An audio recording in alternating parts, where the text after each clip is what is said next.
Welcome to programming.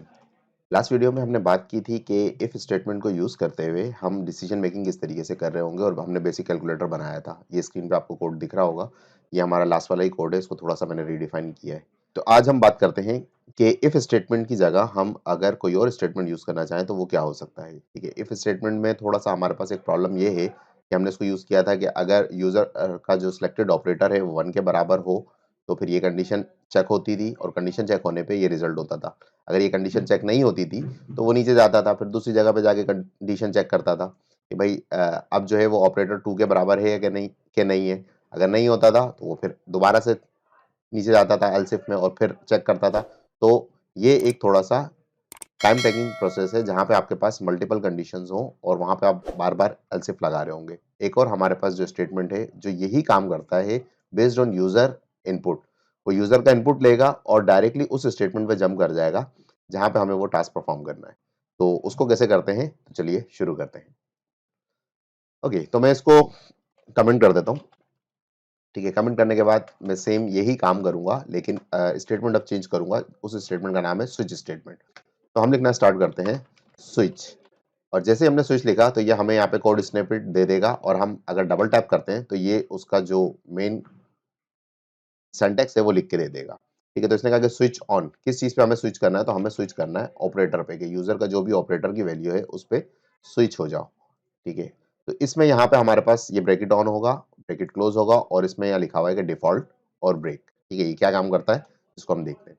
तो हमने सबसे पहले यहाँ पे स्टार्ट करना है केसेस बताने। केसेस क्या है कि कौन सी वैल्यू पे इसको जंप करना है। तो हमने कहा कि पहला जो केस है 1, अगर 1 हो ऑपरेटर, क्योंकि ऑपरेटर जो है वो इंटीजर वैल्यू है तो इसलिए हम यहाँ पे 1 लिख रहे हैं। अगर ये इंटीजर वैल्यू नहीं होता, कोई स्ट्रिंग वैल्यू होता तो फिर हमें इन्वर्टेड कॉमा में स्ट्रिंग देना हो।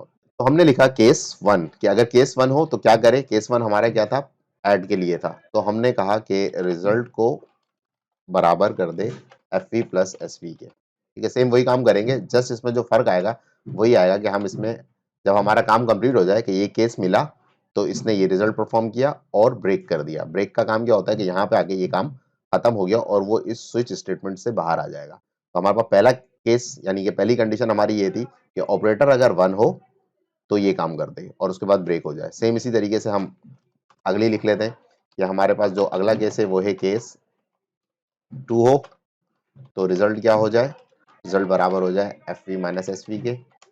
फिर हमने कहा कि दोबारा ब्रेक हो जाए, केस 2 खत्म हो गया। फिर हमने कहा कि केस 3, और केस 3 में हमने लिख दिया कि रिजल्ट बराबर हो जाए F V into S V और फिर अगेन ब्रेक कर दिया।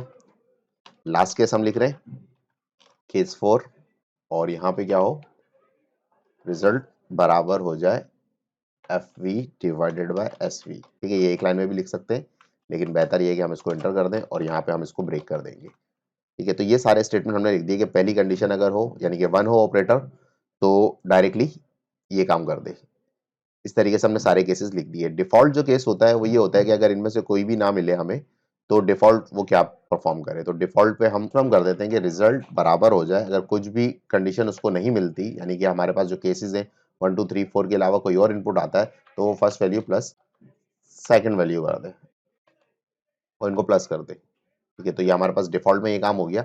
डिफॉल्ट हम मेंशन जरूर करेंगे ताकि हमारा जो है वो ये सारे केसेस मिले और अगर इनमें से कोई भी केस नहीं मिलता तो डिफॉल्ट तौर पे वो ये केस कर देगा और वो ब्रेक हो जाएगा। ठीक है, अब इसको एक दफा रन करके देखते हैं। ओके जी, तो हमारे पास फर्स्ट वैल्यू पूछी गई। हमने कहा कि फर्स्ट वैल्यू हमारी 3 है और हमारी सेकंड वैल्यू 5 है और हमने कहा कि ऑपरेटर परफॉर्म करना है मल्टीप्लाई का, तो इसने 15 कर दिया। तो हमारे पास जो है ये रिजल्ट 15 आ गया।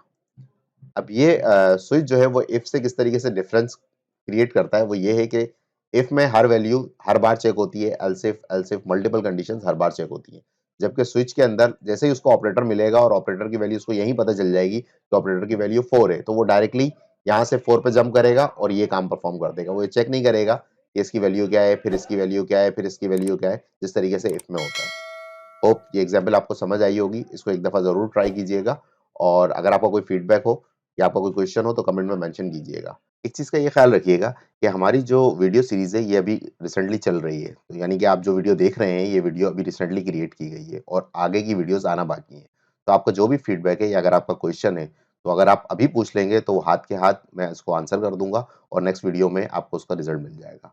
मेक श्योर किया करें कि हमारी जो ये वीडियो सीरीज़ है इसको आप शुरू से लेके आखिर तक देखें और पूरी वीडियो देखें।